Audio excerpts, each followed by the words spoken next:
Hello, good evening. Welcome, everyone. Again, it's a pleasure to be here with all of you, and we are learning the wisdom of God.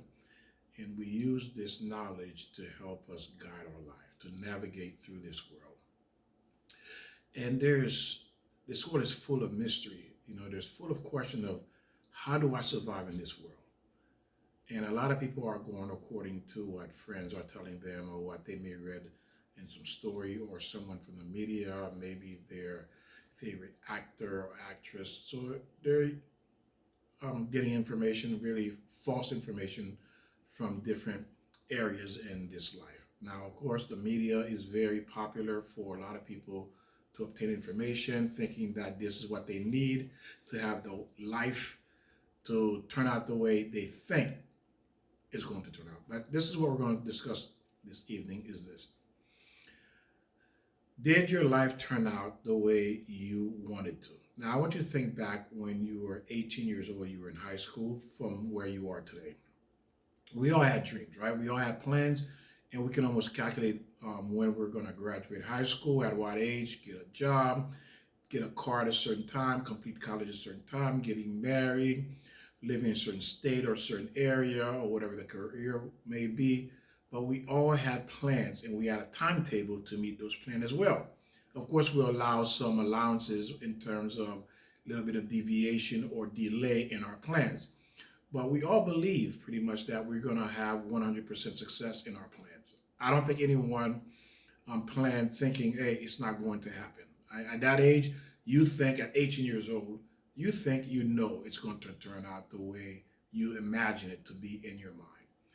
As the age you may be at today, which is in the 40s and 50s or 30, I'm sure at this point you realize it did not turn out the way you thought it was going to turn out. And the question is, why? Why shouldn't it? What went wrong? I've done everything. Went to school, graduated high school, went to college, got into the career, applied, but it didn't happen. It didn't happen because the world told me if I did this, this was what was going to be the result of my action. I don't think anyone can say 100% that half of the things they wanted in life, they got.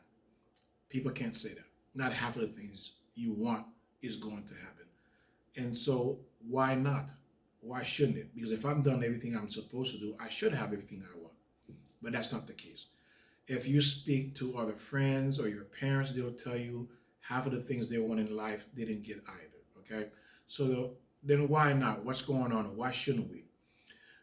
You have to look at this, and this is the problem, and this is why may have this question is because you're wondering, okay, I've done everything. Why didn't I get what I want out of life? Because one of the main thing you forgot or did not know or you were not taught is you're not here to do what it is you think you want to do.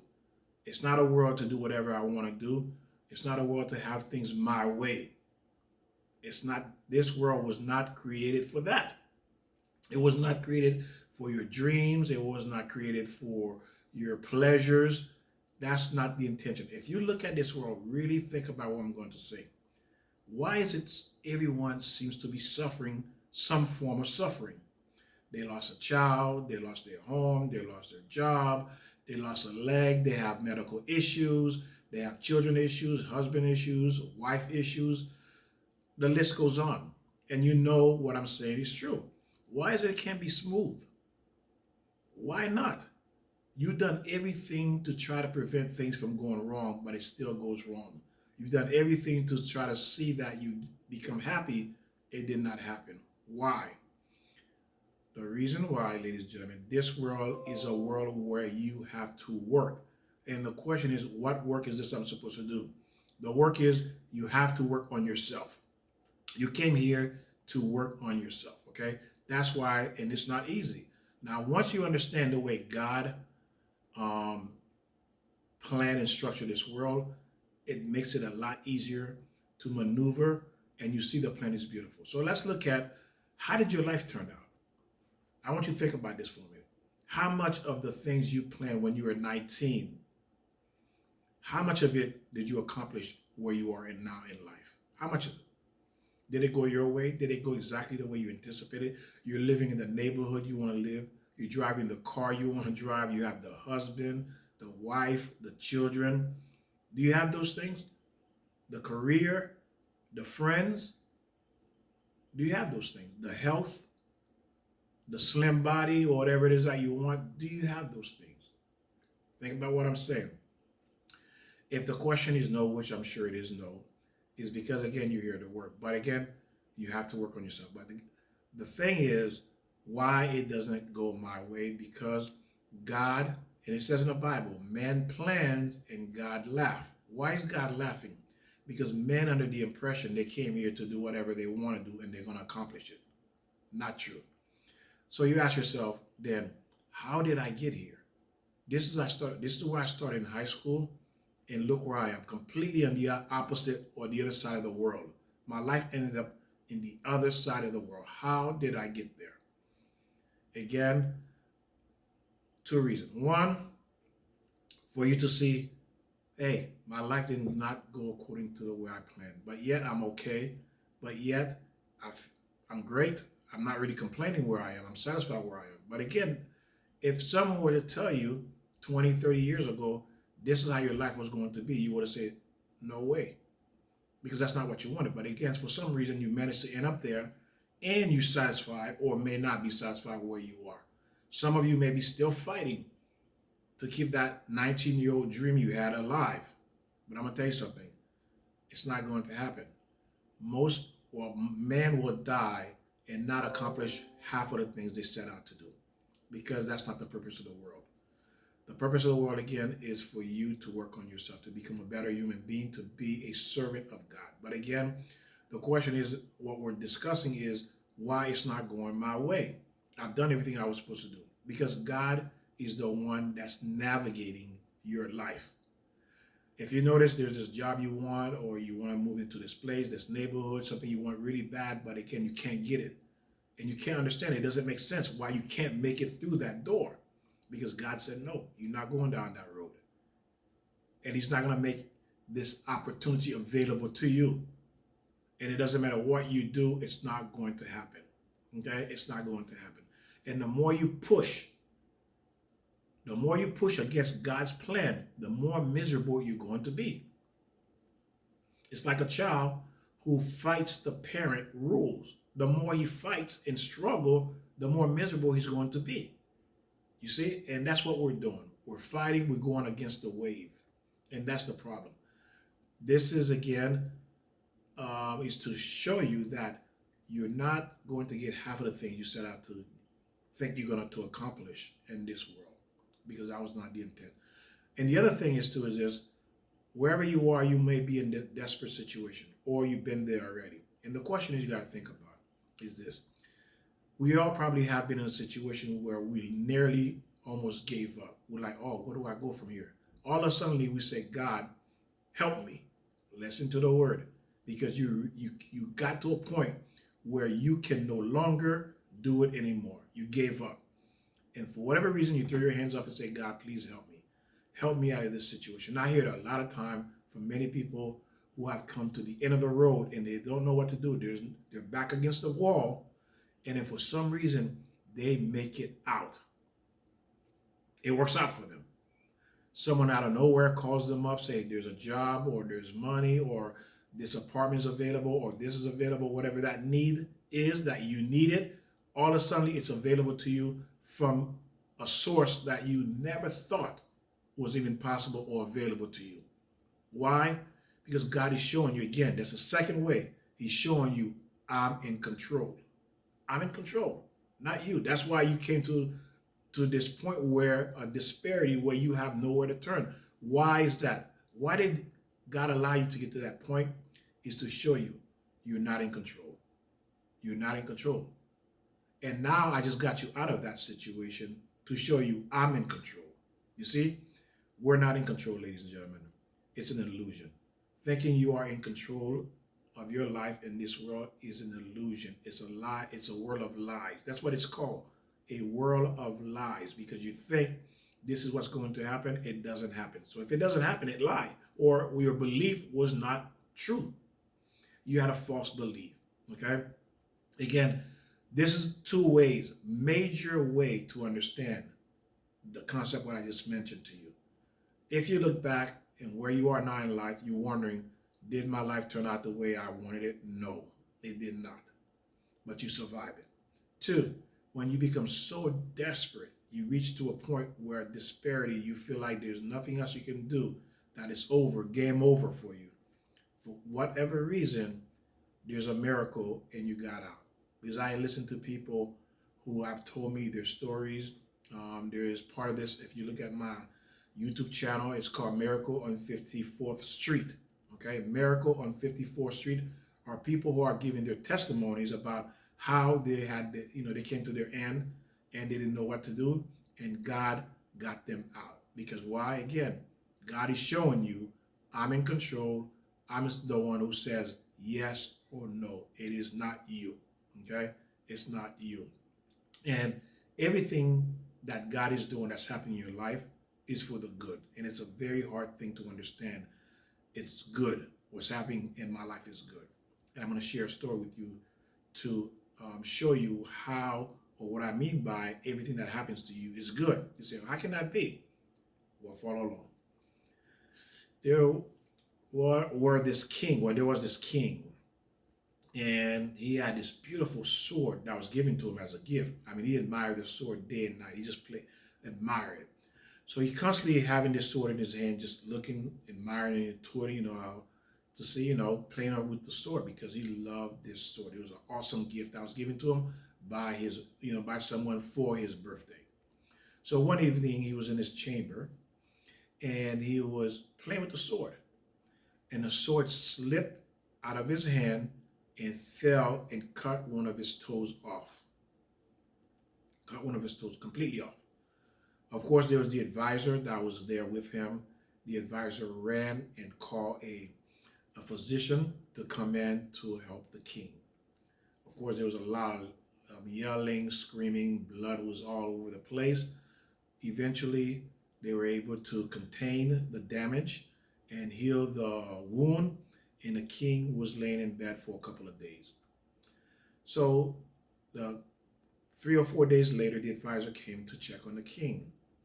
And the advisor said to the king, what happened, Your Honor? My king was a good thing. What happened to you was a good thing. And the king says, how so? He says, my lord, it was a good thing.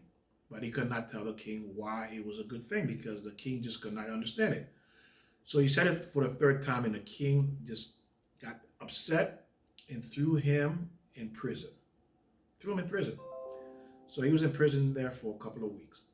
So the king usually go out hunting. That's one of his things that he does, one of his sport, go out hunting. So he went out hunting with a couple of his people and his guards, and as they went deeper and deeper into the forest, the king lost track of time. Also, he got lost with the group he was with.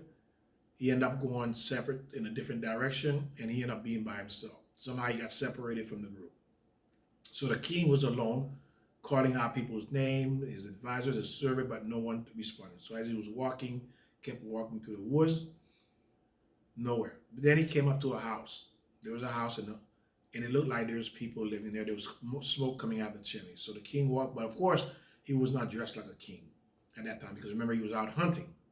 So he went and knocked on the door, and inside was a bunch of robbers and thieves.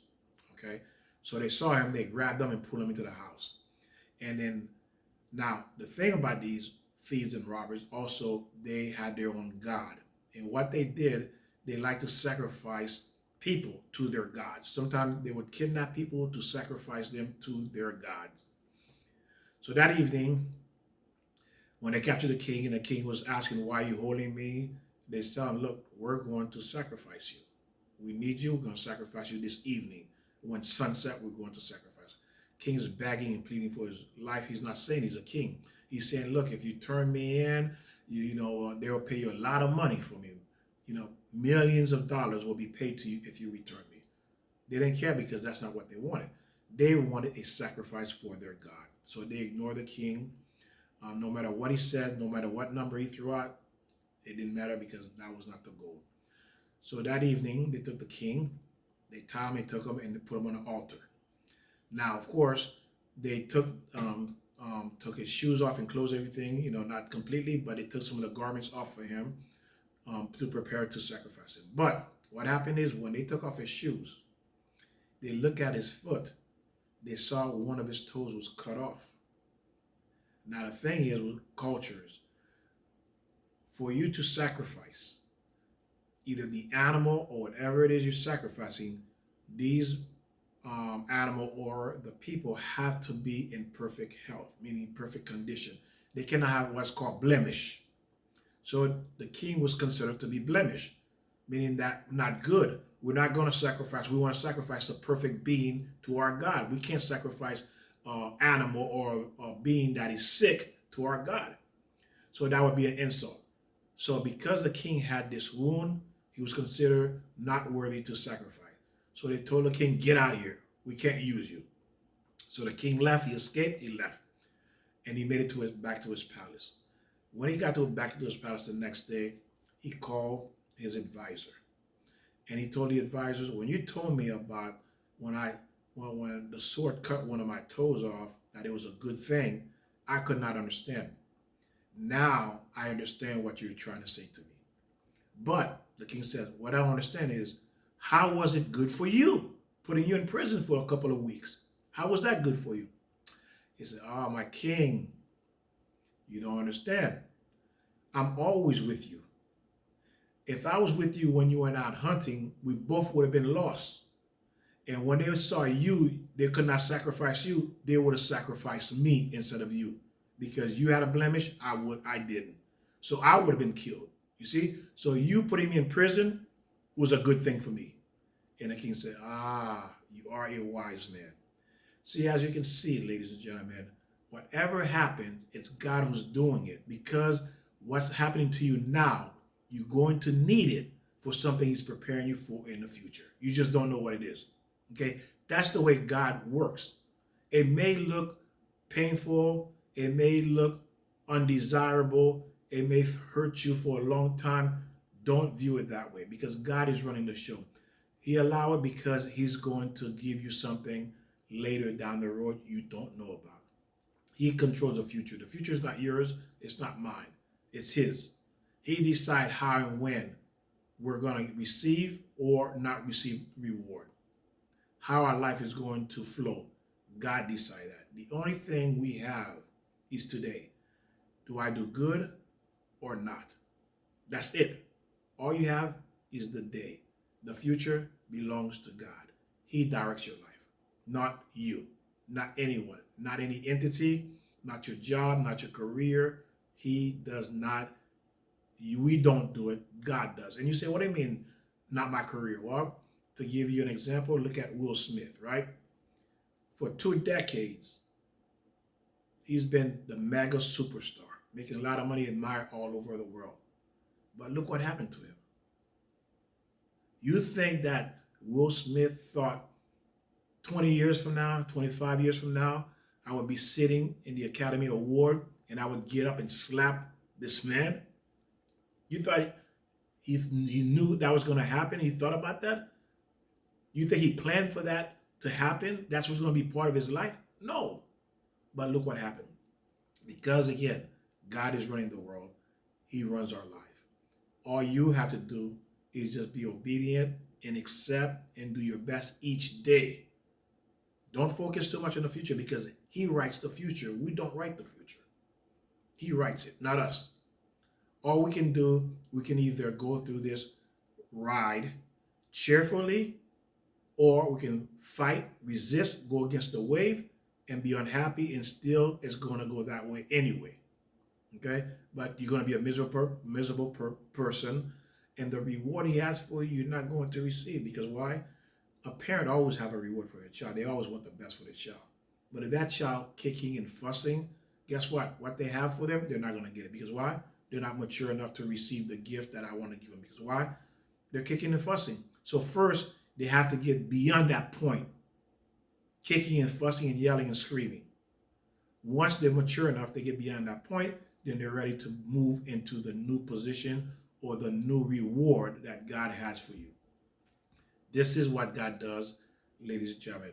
I know it's hard to understand, but again, if you not a believer, you don't believe in God, I'm telling you, I know you got to be struggling, wondering how this world is running. How is God running this world?